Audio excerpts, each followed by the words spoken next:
ನಮಸ್ಕಾರ ಸ್ನೇಹಿತರೆ. ಭಾರತ ಅದೊಂದು ವಸ್ತುನ ಆಮದು ಮಾಡ್ಕೊತಾ ಇರೋದ್ರಿಂದ ಕಳೆದ 2 ವರ್ಷದಲ್ಲಿ, ಕೇವಲ 2 ವರ್ಷದಲ್ಲಿ ಬರೋಬ್ಬರಿ 13 ಬಿಲಿಯನ್ US$ ಹಣನ ಲಾಭ ಗಳಿಸಿದೆ. ಅದನ್ನ ನಮ್ಮ ಭಾರತೀಯ ಕರೆನ್ಸಿ ಲೆಕ್ಕದಲ್ಲಿ ಹೇಳ್ಬೇಕಂತ ಹೇಳಿದ್ರೆ ಬರೋಬ್ಬರಿ 1.4 ಲಕ್ಷ ಕೋಟಿ 1.4 ಲಕ್ಷ ಕೋಟಿಯಷ್ಟು ಹಣನ ಒಂದು ಲಾಭ ಗಳಿಸಿದೆ. ಹಾಗಾದ್ರೆ ನೀವು ಕೇಳ್ಬೋದು, ಅಲ್ಲ ರೀ, ಆಮದು ಮಾಡ್ಕೊಳೋದ್ರಿಂದ ನಮ್ಮ ದುಡ್ಡು ಖರ್ಚಾಗುತ್ತಲ್ವಾ, ನಮ್ಮ ದುಡ್ಡೇ ಬೇರೆ ದೇಶಕ್ಕೆ ಕೊಟ್ಟು ನಮಗೆ ಏನು ಬೇಕೋ ಅದನ್ನು ನಾವು ಅಲ್ಲಿಂದ ತರಬೇಕಾಗುತ್ತಲ್ವಾ. ಸೊ ಈಗಿರ್ಬೇಕಾದಾಗ ಅದು ಹೆಂಗೆ ಹತ್ರ 1 ಲಕ್ಷ ಕೋಟಿನ ನಾವು ಲಾಭ ಗಳಿಸೋಕ್ಕಾಗುತ್ತೆ, ಅದೇಗೆ ಸಾಧ್ಯ ಅನ್ನೋ ಒಂದು ಡೌಟು ನಿಮಗೆ ಬರ್ಬೋದು. ಸೊ ನಾವು ಆ ವಸ್ತು ಯಾವುದು, ಅದನ್ನು ಎಲ್ಲಿಂದ ಆಮದು ಮಾಡ್ಕೊತಾ ಇದ್ದೀವಿ, ಮತ್ತು ಯಾವ ರೀತಿ ನಮಗೆ ಈ ಒಂದು 13 ಬಿಲಿಯನ್ US$ ಅಥವಾ 1 ಲಕ್ಷ ಕೋಟಿ ಏನು 1.4 ಲಕ್ಷ ಕೋಟಿ ಯಾವ ರೀತಿ ನಮಗೆ ಲಾಭ ಆಯಿತು ಅನ್ನೋದನ್ನು ಒಂದೊಂದಾಗೆ ನೋಡ್ತಾ ಹೋಗೋಣ ಬನ್ನಿ. ಸ್ನೇಹಿತರೆ, ನಮ್ಮೆಲ್ಲರಿಗೂ ಗೊತ್ತಿರೋ ಹಾಗೆ ರಷ್ಯಾ ಮತ್ತು ಯುಕ್ರೇನ್ ಯುದ್ಧ ಶುರುವಾಗಿ ಹತ್ರ 2-2.5 ವರ್ಷನೇ ಮುಗಿತಾ ಬರ್ತಾ ಇದೆ. ಸೊ ಆಗ ಯುದ್ಧ ಶುರು ಆದಾಗ ಅಮೇರಿಕ ಏನು ಮಾಡುತ್ತೆ, ನಮ್ಮೆಲ್ಲರಿಗೂ ಗೊತ್ತೇ ಇದೆ, ರಷ್ಯಾ ಮೇಲೆ ಸ್ಯಾಂಕ್ಷನ್ಸ್ ಅಂದರೆ ಒಂದು ನಿರ್ಬಂಧಗಳನ್ನ ಇಂಪೋಸ್ ಮಾಡುತ್ತೆ. ಪ್ರಪಂಚದ ಯಾವುದೇ ಒಂದು ದೇಶ ಆಗಿರ್ಬೋದು, ರಷ್ಯಾ ಜೊತೆ ಏನು ಕೂಡ ವ್ಯಾಪಾರ ವ್ಯವಹಾರನ ಇಟ್ಕೋಬಾರ್ದು, ಯಾವುದೇ ರೀತಿಯಾದಂಥ ವ್ಯಾಪಾರ ವ್ಯವಹಾರನ ಇಟ್ಕೋಬಾರ್ದು ಅನ್ನೋ ಒಂದು ಸ್ಯಾಂಕ್ಷನ್ಸ್ನ ಇಂಪೋಸ್ ಮಾಡುತ್ತೆ. ಸೊ ಇದರಿಂದ ಏನಾಗುತ್ತೆ, ಆಲ್ಮೋಸ್ಟ್ ಆಲ್ ಎಲ್ಲ ಯುರೋಪಿಯನ್ ಕಂಟ್ರೀಸ್, ಐರೋಪ್ಯ ದೇಶಗಳಾಗಿರ್ಬೋದು ಅಥವಾ ಅಮೆರಿಕ ಜೊತೆ ಮಿತ್ರತ್ವ ಹೊಂದಿರುವಂಥ ಯಾವುದೇ ಒಂದು ದೇಶ ಕೂಡ ಆಗಿರ್ಬೋದು, ಇವೆಲ್ಲ ಏನು ಮಾಡಿಬಿಡ್ತವೆ, ರಷ್ಯಾ ಜೊತೆ ತಾನು ಇಟ್ಕೊಂಡಿದ್ದಂತಹ ವ್ಯಾಪಾರ ವ್ಯವಹಾರಗಳನ್ನ ಕಡಿತಗೊಳಿಸ್ಕೊಂಡು ಆಲ್ಮೋಸ್ಟ್ ಆಲ್ ಕಡಿಮೆ ಮಾಡಿಬಿಡ್ತವೆ. ಸೊ ಇದರಿಂದ ರಷ್ಯಾಗೆ ಲಾಸ್ ಆಗೋಕ್ಕೆ ಶುರು ಆಗುತ್ತೆ. ಸೊ ಆಗ ಆ ಟೈಮಲ್ಲಿ ಅವರು ಯುಕ್ರೇನ್ ಮೇಲೆ ಒಂದು ಕಡೆ ಯುದ್ಧ ಸಾರ್ಕೊಂಡು ಕೂತಿದ್ದಾರೆ, ಇನ್ನೊಂದು ಕಡೆ ತಮಗೆ ಆಗ್ತಾ ಇದ್ದಂಥ ಬಿಸ್ನೆಸ್ ಲಾಸ್ ಆಗ್ತಾ ಇದೆ, ಅವ್ರಿಗೆ ಬರಬೇಕಾಗಿರುವಂಥ ದುಡ್ಡು ಸ್ಟಾಪ್ ಆಗ್ತಾ ಇದೆ.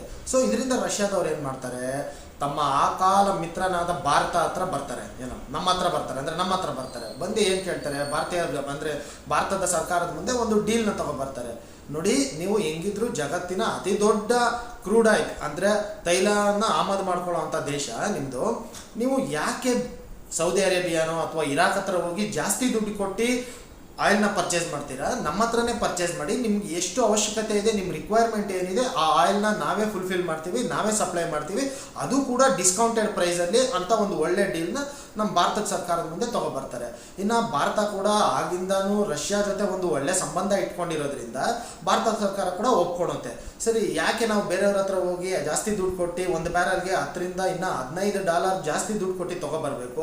ಅದೇ ನಾವು ರಷ್ಯಾ ಹತ್ರ ತೊಗೊಬಂದರೆ ಒಂದು ರಷ್ಯಾದವ್ರಿಗೂ ಹೆಲ್ಪ್ ಆಗುತ್ತೆ. ನಾವು ಕಷ್ಟದಲ್ಲಿದ್ದಾಗ ಪಾಪ ಅವ್ರು ನಮ್ಗೆ ಸಹಾಯ ಮಾಡಿದ್ದಾರೆ, ಈಗ ಅವ್ರು ಕಷ್ಟದಲ್ಲಿದ್ದಾರೆ, ಈಗ ನಾವು ಸಹಾಯ ಮಾಡ್ದಂಗೆ ಆಗುತ್ತೆ ಅಂತ ಹೇಳ್ಬಿಟ್ಟು ನಾವೇನು ಮಾಡ್ತೀವಿ, ಹೋಗಿ ರಷ್ಯಾದವ್ರ ಹತ್ರ ಆಯಿಲ್ ತೊಗೊಬರ್ತೀವಿ. ಹೀಗೆ ಅವತ್ತು 2 ವರ್ಷದ ಮುಂಚೆ ಅಂದರೆ 2022ರಲ್ಲಿ ಶುರುವಾದಂಥ ಈ ಒಂದು ಬಿಸ್ನೆಸ್ಸಿಂದ ಇವತ್ತಿಗೆ 2 ವರ್ಷಕ್ಕೆ ಭಾರತಕ್ಕೆ ಬರೋಬ್ಬರಿ 13 ಬಿಲಿಯನ್ US$ ಹಣ ಉಳಿತಾಯ ಆಗಿದೆ. ಅದರಲ್ಲಿ 2022-23ರಲ್ಲಿ $7.9 ಬಿಲಿಯನ್ ಆದರೆ ಈಗ 2023-24ನೇ ಒಂದು ಫಿನಾನ್ಷಿಯಲ್ ಇಯರಲ್ಲಿ ಬಂದು $5.1 ಬಿಲಿಯನ್ ಹಣ ನಾವು ಸೇವ್ ಮಾಡೋದಕ್ಕೆ ಆಗಿದೆ. ಈ ಚಾರ್ಟ್ ನೋಡಿ ಸ್ನೇಹಿತರೆ, ಯುದ್ಧ ಶುರುವಾಗೋ ಟೈಮಲ್ಲಿ ಅಂದರೆ ಫೆಬ್ರವರಿ-ಮಾರ್ಚ್ 2022ನೇ ಇಸ್ವಿಯಲ್ಲಿ ನಾವು ರಷ್ಯಾದಿಂದ ಇಂಪೋರ್ಟ್ ಮಾಡ್ಕೊತಾ ಇದ್ದಂಥ ಆಯಿಲ್ನ ಪ್ರಮಾಣ ಕೇವಲ ಪ್ರತಿನಿತ್ಯ ಕೇವಲ 70,000 ಬ್ಯಾರಲ್, ಅಂದರೆ ಪ್ರತಿದಿನ ನಾವು ರಷ್ಯಾದಿಂದ 70,000 ಬ್ಯಾರಲ್ನಷ್ಟು ಆಯಿಲ್ನ ನಾವು ಇಂಪೋರ್ಟ್ ಮಾಡ್ಕೊತಾ ಇದ್ವಿ. ಅಂದರೆ ಅವತ್ತಿನ ಸಮಯಕ್ಕೆ ನಮ್ಮ ಓವರಾಲ್ ಇಂಪೋರ್ಟಲ್ಲಿ, ಅಂದರೆ ಆಗಿನ ಟೈಮ್ಗೆ ಓವರಾಲ್ ಇಂಪೋರ್ಟಲ್ಲಿ ಇದು ಬರೀ 2% ಮಾತ್ರ ಆಗಿತ್ತು. ಆದರೆ ಅದೇ ಇವತ್ತು ನಾವು ಪ್ರತಿದಿನ ರಷ್ಯಾದಿಂದ ಹತ್ರ 17 ಲಕ್ಷ ಬ್ಯಾರಲ್, ಎಲ್ಲಿ ನೋಡಿ ನೀವೇ ಯೋಚನೆ ಮಾಡಿ, 70,000 ಎಲ್ಲಿ, 17 ಲಕ್ಷ ಎಲ್ಲಿ, ಬರೀ 70,000 ಬ್ಯಾರಲಿಂದ ಇವತ್ತು ನಾವು 17 ಲಕ್ಷ ಬ್ಯಾರಲ್ನಷ್ಟು ಆಯಿಲ್ನ ರಷ್ಯಾದಿಂದ ಇಂಪೋರ್ಟ್ ಮಾಡ್ಕೊತಾ ಇದ್ದೀವಿ. ಇದು ಇವತ್ತು ನಮ್ಮ ಓವರಾಲ್ ಆಯಿಲ್ ಇಂಪೋರ್ಟಲ್ಲಿ ಟೋಟಲಿ 40%, ಅಂದರೆ 40% ಆಯಿಲ್ನ ನಾವು ರಷ್ಯಾಯಿಂದನೇ ನಾವೇನು ಮಾಡ್ತಾ ಇದ್ದೀವಿ, ಇವತ್ತಿಗೆ ಇಂಪೋರ್ಟ್ ಮಾಡ್ಕೊತಾ ಇದ್ದೀವಿ. ಸೊ ಇಷ್ಟೊಂದು ಜಾಸ್ತಿ ಪ್ರಮಾಣದಲ್ಲಿ ಕಡಿಮೆ ಅಮೌಂಟ್ಗೆ ನಾವು ರಷ್ಯಾಯಿಂದ ಆಯಿಲ್ ತರ್ತಾ ಇರೋದ್ರಿಂದನೇ ಇವತ್ತು ಭಾರತಕ್ಕೆ 1.4 ಲಕ್ಷ ಕೋಟಿಯಷ್ಟು ಹಣನ ಉಳಿತಾಯ ಮಾಡೋಕ್ಕಾಗಿರೋದು. ಇಲ್ಲಿ ಸ್ನೇಹಿತರೆ, ನಾವೇನು ಮಾಡಬೇಕು, ಬರೀ ನಾವು 1 ಲಕ್ಷ ಕೋಟಿನ ನಾವು ಉಳಿತಾಯ ಮಾಡಿದ್ದೀವಿ ಅಂತ ಮಾತ್ರನೇ ನಾವು ನೋಡೋದಕ್ಕಾಗೋದಿಲ್ಲ ಇದನ್ನು. ಯಾಕಂತ ಹೇಳಿದ್ರೆ ಈ ದುಡ್ಡಿಂದ ಇನ್ನು ಬೇರೆ ಅಡ್ವಾಂಟೇಜಸ್ ಇದೆ ನಮ್ಮ ಭಾರತಕ್ಕೆ, ಇನ್ನು ಬೇರೆ ಉಪಯೋಗಗಳಿದೆ. ಅದೇನು, ಅದು ಯಾವ ಥರ ಉಪಯೋಗ ನೋಡೋಣ. ಸ್ನೇಹಿತರೆ, ಭಾರತ ಅಭಿವೃದ್ಧಿ ಹೊಂದುತ್ತಾ ಇರುವಂಥ ದೇಶ. ಇಲ್ಲಿ ಯಾವುದೇ ರೀತಿಯಾದಂತಹ ಒಂದು ಅಭಿವೃದ್ಧಿ ಕಾಮಗಾರಿನ ಕೈಗೆತ್ಕೋಬೇಕಾದ್ರೂ ಕೂಡ ಲಕ್ಷಾಂತರ ಕೋಟಿಯಷ್ಟು ಹಣನ ನಾವು ಏನು ಮಾಡಬೇಕಾಗುತ್ತೆ, ಖರ್ಚು ಮಾಡಬೇಕಾಗಿ ಬರುತ್ತೆ. ಸೊ ಜಸ್ಟ್ ಒಂದು ಎಕ್ಸಾಂಪಲ್ ಕೊಡ್ತೀನಿ. ಈ ವರ್ಷ ನಮ್ಮ ಕರ್ನಾಟಕ ಸ್ಟೇಟ್ ಬಜೆಟ್ ಇರೋದೇ, ಅಂದರೆ ಏನು ನಮ್ಮ ಕರ್ನಾಟಕ ಡೆವಲಪ್ಮೆಂಟ್ಗೋಸ್ಕರ ಇವ್ರು ಏನು ಅಮೌಂಟ್ ಎತ್ತಿಟ್ಟಿದ್ದಾರೆ, ಆ ಬಜೆಟ್ ಇರೋದೇ 2.5 ಹತ್ರ 2.5 ಲಕ್ಷ ಕೋಟಿ. ನೀವು ಜಸ್ಟ್ ಇಮ್ಯಾಜಿನ್ ಮಾಡಿ, ಬರೀ ಒಂದು ಆಮದು ಮಾಡ್ಕೊಂಡಿರೋದ್ರಿಂದ, ಒಂದು ತೈಲ ಆಮದು ಮಾಡಿರೋದ್ರಿಂದ ಕಳೆದ 2 ವರ್ಷದಲ್ಲಿ ನಾವು 1.4 ಲಕ್ಷ ಕೋಟಿಯಷ್ಟು ಹಣನ ನಾವು ಸೇವ್ ಮಾಡಿದ್ದೀವಿ ಅಂತ ಹೇಳಿದ್ರೆ, ಅದರಿಂದ ನಮಗೆ ಏನು ಎಷ್ಟು ಸ್ಕೂಲ್ ಕನ್ಸ್ಟ್ರಕ್ಷನ್ ಮಾಡ್ಬೋದು, ಎಷ್ಟು ಸ್ಕೂಲು ಕಟ್ಟಿಸ್ಬೋದು, ಎಷ್ಟು ಮಲ್ಟಿ ಸ್ಪೆಷಾಲಿಟಿ ಹಾಸ್ಪಿಟಲ್ ಕಟ್ಟಿಸ್ಬೋದು, ಎಷ್ಟು ರೋಡ್ ಬಿಲ್ಡ್ ಮಾಡ್ಬೋದು ನಾವು. ಇನ್ನು ಇದೇ ರೀತಿಯಾದಂತಹ ಅನೇಕ ಬೇರೆ ಇನ್ನು ಎಷ್ಟು ಜನ ಬಡವರಿಗೆ ಮನೆ ಕಟ್ಟಿಸಿ ಕೊಡ್ಬೋದು ನಾವು. ಸೊ ಈ ರೀತಿಯಾದಂತಹ ಎಷ್ಟು ಡೆವಲಪ್ಮೆಂಟಲ್ ಆ್ಯಕ್ಟಿವಿಟೀಸ್ ಮೇಲೆ ನಾವು ಆ ದುಡ್ಡನ್ನ ಯೂಸ್ ಮಾಡ್ಬೋದು. ಒಂದು ಎರಡನೇದಾಗಿ ಏನಪ್ಪ ಅಂತ ಹೇಳಿದ್ರೆ, ನಮ್ಮ ಒಂದು ಬೊಕ್ಕಸದಲ್ಲಿದ್ದಂಥ ಬೊಕ್ಕಸದಲ್ಲಿರುವಂಥ ಹಣನ ಸೊ ಏನು ಮಾಡ್ಬೋದು, ಅದೇ ಹಣ ಅಂದರೆ ಇವತ್ತೇನು ನಾವು 1 ಲಕ್ಷ ಕೋಟಿ ಅಮೌಂಟ್ನ ನಾವು ಸೇವ್ ಮಾಡಿದ್ದೀವಿ, ಆ ಅಮೌಂಟ್ನ ನಾವು ಇಲ್ಲಿ ಇನ್ವೆಸ್ಟ್ ಮಾಡ್ತಾ ಇರೋದ್ರಿಂದ ನಮ್ಮ ಒಂದು ಟ್ರೆಷರಿ ಬೊಕ್ಕಸದಲ್ಲಿರುವಂಥ ಆ 1 ಲಕ್ಷನೋ ಅದು ಎಷ್ಟೇ ಇರ್ಬೋದು ಆ 1 ಲಕ್ಷ ಸೇಮ್ ಅಮೌಂಟು ನಮ್ಗೆ ಅಲ್ಲಿ ಸೇವ್ ಆಗಿರುತ್ತೆ. ಅದೇ ಅಮೌಂಟ್ನ ನಾವು ಇನ್ನು ಬೇರೆ ರೀತಿಯಾದಂತಹ ಡೆವಲಪ್ಮೆಂಟಲ್ ಆ್ಯಕ್ಟಿವಿಟೀಸ್ಗೆ ಕೂಡ ನಾವು ಯೂಸ್ ಮಾಡ್ಕೋಬೋದಲ್ವಾ. ಅದು ಮೊದಲನೇ ಒಂದು ಅಡ್ವಾಂಟೇಜು ಅಥವಾ ಮೊದಲನೇ ಒಂದು ಉಪಯೋಗ. ಈ ಒಂದು ನಮಗೆ ರಷ್ಯಾ ಜೊತೆ ನಾವು ಆಯಿಲ್ ಆಮದು ಮಾಡ್ಕೊತಾ ಇರೋದ್ರಿಂದ ನಮ್ಗೆ ಆಗ್ತಾ ಇರುವಂತಹ ಒಂದು ಉಪಯೋಗ. ಇನ್ನು ಎರಡನೇದು ಇನ್ಫ್ಲೇಷನ್, ಅಂದರೆ ಹಣದುಬ್ಬರ. ಸ್ನೇಹಿತರೆ, ನಿಮ್ಮೆಲ್ಲರಿಗೂ ಗೊತ್ತಿದೆ, ರಷ್ಯಾ ಉಕ್ರೇನ್ ವಾರ್ ಶುರು ಆಗೋ ಟೈಮಲ್ಲಿ ಆಗ ತಾನೇ ಕೋವಿಡ್ ಮುಗಿದಿತ್ತು. ಸೊ ಪ್ರಪಂಚದ ಎಲ್ಲ ಕಡೆ ಕೂಡ ಹಣದುಬ್ಬರ ತುಂಬ ಪೀಕ್, ಅಂದರೆ ತುಂಬ ಹೈ ಲೆವೆಲಲ್ಲಿತ್ತು. ಸೊ ಇದೇ ಟೈಮಲ್ಲಿ ವಾರ್ ಬೇರೆ ಶುರುವಾಗಿ ಒಂದು ಕಡೆ ಪೆಟ್ರೋಲು ಡೀಸೆಲ್ ರೇಟ್ಸ್ ಎಲ್ಲ ಜಾಸ್ತಿ ಆಗೋಗುತ್ತೆ. ಸೊ ಹಿಂಗಿರ್ಬೇಕಾದಾಗ ನಮ್ಮೆಲ್ಲರಿಗೂ ಗೊತ್ತೇ ಇದೆ, ಪ್ರತಿಯೊಂದು ನಮ್ಮ ಮನೆಗೆ ತರುವಂಥ ಪ್ರತಿಯೊಂದು ದಿನಸಿ ಐಟಮು ಕೂಡ ಬೆಲೆ ಪೆಟ್ರೋಲ್ ಡೀಸೆಲ್ ಬೆಲೆ ಮೇಲೆ ಆಧಾರಿತವಾಗಿರುತ್ತೆ. ಪೆಟ್ರೋಲ್ ಡೀಸೆಲ್ ರೇಟು ₹1, ₹2, ₹3 ಜಾಸ್ತಿ ಆದರೂ ಕೂಡ ನಾವು ತೊಗೊಬರೋ ತರಕಾರಿ ಐಟಮ್ ಆಗಿರ್ಬೋದು ಅಥವಾ ನಾವು ತೊಗೊಬರೋ ರೇಷನ್ ಐಟಮ್ ಆಗಿರ್ಬೋದು ₹5 to ₹10 ಜಂಪ್ ಆಗುತ್ತೆ. ಆದರೆ ಅವತ್ತು ನಾವು ರಷ್ಯಾದಿಂದ ಆಯಿಲ್ ಪರ್ಚೇಸ್ ಮಾಡಿದ್ರಿಂದ ನಮ್ಮ ದೇಶದಲ್ಲಿ ಹಣದುಬ್ಬರ ಜಾಸ್ತಿ ಆಗಿಲ್ಲ. ಸರ್ಕಾರ ಅದನ್ನು ಕಂಟ್ರೋಲ್ ಮಾಡೋಕ್ಕಾಯಿತು. ಇವತ್ತು ನಾವು ಪಾಕಿಸ್ತಾನದಲ್ಲಿ ನೋಡಿದ್ರೆ 20-25% ಇದೆ ಇನ್ಫ್ಲೇಷನ್ನು. ಬಟ್ ನಮ್ಮ ದೇಶದಲ್ಲಿ ಎಷ್ಟಿದೆ? 6-7%. ಅದು ಕೂಡ IMF ಅವ್ರು ಹೇಳ್ತಾ ಇದ್ದಾರೆ, yes it's a healthy rate of inflation. ಅಂದರೆ ಇದೊಂದು ಆರೋಗ್ಯಕರವಾದಂತಹ ಒಂದು ಇನ್ಫ್ಲೇಷನ್ನು. ಹೌದು, 5%ಗಿಂತ ಕಡಿಮೆ ಇರಬೇಕು. ಓವರಾಲ್ GDP ನಮ್ದೇನಿದೆ ಅದಕ್ಕೆ ಹೋಲಿಕೆ ಮಾಡಿಕೊಂಡ್ರೆ ನಮ್ಮ ಇನ್ಫ್ಲೇಷನ್ ರೇಟು 5%ಗಿಂತ ಕಡಿಮೆ ಇರಬೇಕು. ಬಟ್ ಓಕೆ, 6-7% ಇದ್ದರೂ ಅದು ತೀರಾ ಏನು ಪಾಕಿಸ್ತಾನನೋ ಅಥವಾ ಮತ್ತೊಂದು ಇನ್ಯಾವುದೋ ಒಂದು ದೇಶದಿದ್ದಂಗೆ ತೀರಾ ಅಷ್ಟೊಂದು ಏನು ಇನ್ಫ್ಲೇಷನ್ ರೇಟ್ ಇಲ್ಲ. ಸೊ ಇದರಿಂದ ಏನಾಯಿತು, ಜನರ ಮೇಲೆ ಹೊರೆ ಬಿದ್ದಿಲ್ಲ. ನೋಡಿ, ಆ 1 ಲಕ್ಷ ಕೋಟಿ ಉಳಿತಾಯ ಆಗಿದ್ದು ಇಲ್ಲಿ ಸ್ಕೂಲು ಕಾಲೇಜು ಅಥವಾ ರೋಡ್ ಕನ್ಸ್ಟ್ರಕ್ಷನ್ ಆಗಿರ್ಬೋದು, ಅಥವಾ ಬಡವರಿಗೆ ಮನೆ ಕಟ್ಸೋದಾಗಿರ್ಬೋದು, ಅಥವಾ ಈ ರೀತಿ ಬೇರೆ ಡೆವಲಪ್ಮೆಂಟಲ್ ಆ್ಯಕ್ಟಿವಿಟೀಸ್ ಮೇಲೂ ಕೂಡ ನಾವು ಸ್ಪೆಂಡ್ ಮಾಡೋಂಗಾಯಿತು. ಅಂದರೆ ಇನ್ವೆಸ್ಟ್ ಮಾಡೋದಕ್ಕೆ ಹೆಲ್ಪ್ ಆಯಿತು. ಒಂದು ಕಡೆ ಇನ್ಫ್ಲೇಷನ್ನ ಕೂಡ ನಾವು ಸ್ಟಾಪ್ ಮಾಡೋದಕ್ಕಾಯಿತು. ಅಲ್ಲ, ನಾವು ಅವತ್ತು ಇದೇ ಆಯಿಲ್ನ ರಷ್ಯಾದಿಂದ ತರಿಸ್ಕೊಂಡಾಗ ಸ್ನೇಹಿತರೆ, ಇದೇ ಐರೋಪ್ಯ ದೇಶದವರು, ಇದೇ ವೆಸ್ಟರ್ನ್ ಕಂಟ್ರೀಸ್ ಅವರು ನೀವು ಉಕ್ರೇನಿಂದ ತರಿಸ್ಕೊತಾ ಇರುವಂತಹ ಒಂದು ತೈಲದಲ್ಲಿ, ಅಂದರೆ ಆಯಿಲಲ್ಲಿ ಉಕ್ರೇನಿಗರ ರಕ್ತ ಮೆತ್ಕೊಂಡಿದೆ ಅಂತ ಹೇಳ್ತಾರೆ. ಆದರೆ ನಮ್ಮ ಫಾರಿನ್ ಮಿನಿಸ್ಟರ್ ನಮ್ಮ ವಿದೇಶಾಂಗ ಮಂತ್ರಿಗಳಾಗಿದ್ದಂತಹ ಜೈಶಂಕರ್ ಅವರು ಅದೇ ಫಾರಿನಲ್ಲಿ, ಅದೇ ಯುರೋಪಲ್ಲಿ ಕೂತ್ಕೊಂಡು ಹೇಳ್ತಾರೆ, ನಾವು ಇವಾಗ ಯುಕ್ರೇನ್ ಆಮದು ಮಾಡ್ಕೊತಾ ಇರೋದ್ರಿಂದ ಅವ್ರ ರಕ್ತಗಳು ನಮ್ಮ ಕೈಗೆ ಮೆತ್ಕೊಂಡಿದೆ ಅಂತ ಹೇಳ್ಬಿಟ್ಟು ನೀವು ಹೇಳ್ತಾ ಇದ್ದೀರಲ್ವಾ. ಹಾಗಾದ್ರೆ ನಿಮಗೆ 1991 1971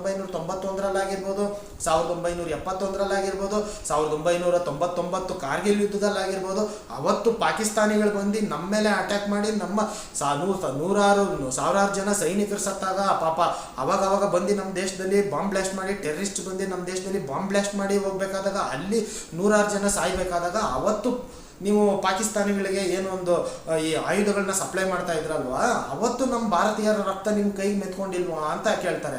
ಅದಕ್ಕೆ ನಾನೊಂದು ಮಾತನ್ನ ಆ್ಯಡ್ ಮಾಡೋದಕ್ಕೆ ಇಷ್ಟಪಡ್ತೀನಿ ಸ್ನೇಹಿತರೆ.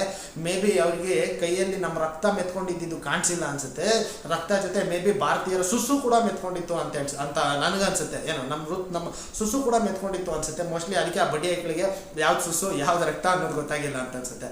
ಸೊ ಅವತ್ತು ನಾವೇನಾದರೂ ಅಮೆರಿಕಾಗೋ ಅಥವಾ ಇನ್ಯಾವುದೋ ವೆಸ್ಟರ್ನ್ ಯುರೋಪಿಯನ್ ಕಂಟ್ರೀಸಿಗೆ ಭಯ ಬಿದ್ದು ರಷ್ಯಾದಿಂದ ಆಯಿಲ್ ತರಿಸ್ಕೊಂಡಿಲ್ಲ ಅಂದಿದ್ರೆ ಇದ್ ಕಡೆ ಈ 1,00,000 ಕೋಟಿನೂ ನಮಗೆ ಸೇವ್ ಆಗ್ತಾ ಇದ್ದಿಲ್ಲ. ಎರಡನೇದು ಇನ್ಫ್ಲೇಷನ್ ಜಾಸ್ತಿ ಆಗಿ ಹೋಗ್ತಾ ಇತ್ತು. ನಮ್ಮ ಜೋಬಲ್ಲಿರೋ ದುಡ್ಡನ್ನೇ ನಾವು ಎಕ್ಸ್ಟ್ರಾ ಕೊಟ್ಟು ಏನೋ ಒಂದು ರೇಷನ್ ಆಗಿರ್ಬೋದು, ತರಕಾರಿ ಐಟಮ್ ಆಗಿರ್ಬೋದು, ಈ ಒಂದು ನಮಗೆ ಬೇಕಾಗಿರೋಂಥ ಡೈಲಿ ನೀಡ್ಸ್ ಏನು ಬೇಕಾಗಿದೆಯೋ ಅದನ್ನು ನಾವು ತೊಗೊಬರೋದಕ್ಕೆ ನಮ್ಮ ಜೋಬಲ್ಲಿರೋ ದುಡ್ಡೇ ಕೊಟ್ಟು ತೊಗೊಬರ್ಬೇಕಾಗಿತ್ತು. ಇದ್ಯಾವ ಕರ್ಮಾರಿ ನಮಗೆ, ಯಾವನೋ ರಷ್ಯಾ ಉಕ್ರೇನ್ ಯಾವನೋ ಎಲ್ಲೋ ಕಿತ್ತಾಡ್ಕೊಂಡು ಎಲ್ಲೋ ಹೊಡೆದಾಡ್ಕೊಂಡು ಸತ್ತರೆ ನಾವು ದುಡಿಯೋ ದುಡ್ಡನ್ನ ನಾವೇನಕ್ಕೆ ವೇಸ್ಟಾಗಿ ಖರ್ಚು ಮಾಡಬೇಕು. ಆದರೆ ಅದಾಗಿಲ್ಲ. ಕಾರಣ